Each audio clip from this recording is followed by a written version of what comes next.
Hello Virgo, Sun, Moon, Rising, and Venus signs. Kamusta kayo? Sana po nasa mabuti kayong kalagayan.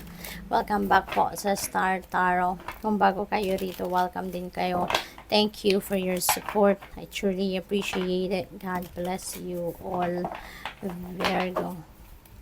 Una mensahe po ninyo, 10 of Summer. Napaka-sweet. Ang sweet, nakakatawa. Ang cute pati nila. So, sobrang ganda. Sobrang saya ng inyong relationship within the family. Masaya ang pamilya. Masaya ikaw, tsaka yung partner mo. Masaya. Children, ano, nagkakaintindihan, naglalaro, nagkakasama, getting along well. So, napakaganda. No? Because this is about happy family. This is about close family. No? At hindi lang yan, yung mga kaibigan ninyo, mararamdaman mo din ngayon, yung mga tunay mong kaibigan talagang, they are going to be happy na happy ka. 'Di ba? Or you will be happy also for them, yung ganon. So, masaya lang, no? Masaya ang pagsasama ng pamilya, masaya ang relationship ng bawat isa sa pamilya, no? So, maaari din na meron kayong mga bonding moments sa ngayon, baka meron kayong mga reunion, mga ganon, So, masaya, no? May gatherings, siguro kayong pupuntahan or para sa inyong pamilya, no? Baka magtitipon-tipon ngayon ang bawat miyembro ng inyong pamilya kasi baka malalaki na, adults na yung mga anak ninyo o may mga anak kayo, so maaaring may kanya-kanya ng buhay. Pero ngayon, maybe this is the time that you are going to come together. What else? We have 6 of Winter. May travel ang iba sa inyo dito, Virgo. So, you're going to travel somewhere over water siguro yung biyaheng ito. Saan man kayo papunta, you're excited about it. No? Ang masaya siya. 'Di ba? Masaya si Kat. Kaya maaaring kung saan kayo patungo, masaya kayo sa pupuntahan ninyo, excited kayo sa pupuntahan ninyo. Pwede rin na excited ang iba sa inyo rito sa kung ano yung sisimulan ninyong bagong ganap sa buhay because maybe you are coming from a situation na medyo challenging, medyo difficult, but you manage to come out of that challenging situation. Kaya nagliwanag ng muli ang buhay ninyo, nagkaroon na kayo ng pag-asa na magiging maayos din ang lahat. At excited kayo sa sisimulan ninyong bagong ganap dito sa buhay, no?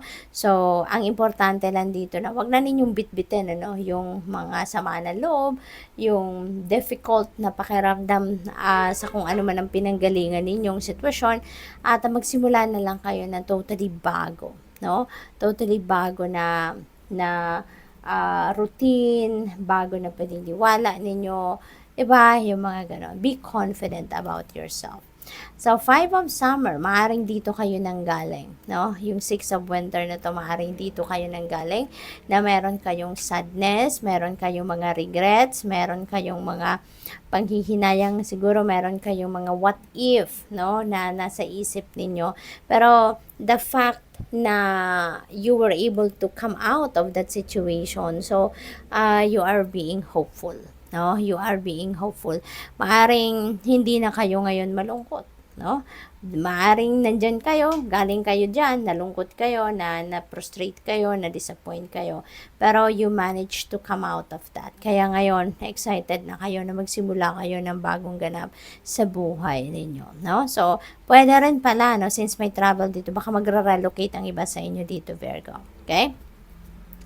What else? We have the sun. Wow. Very beautiful, very optimistic, no? Ang iba sa inyo dito, the sun is going to shed its light on you, no? The sun is going to shed its light sa buhay ninyo.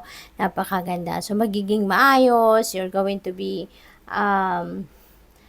your life is going to be vibrant sa ngayon, diba? You're going to be optimistic. This is also a time for happiness, for joy, for success, diba? Material, financial success, nandiyan dyan ang tagumpay.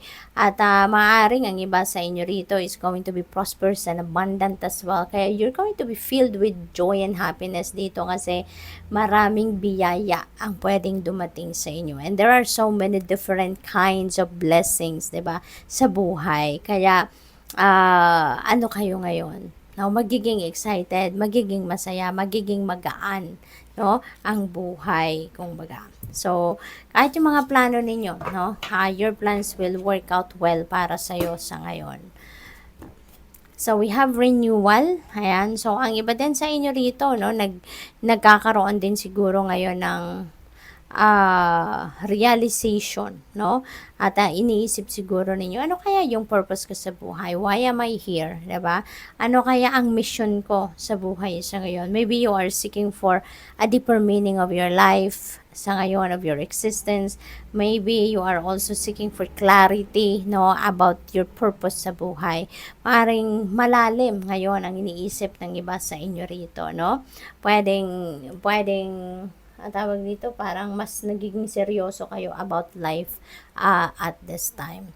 So, what else? We have Princess of Spring.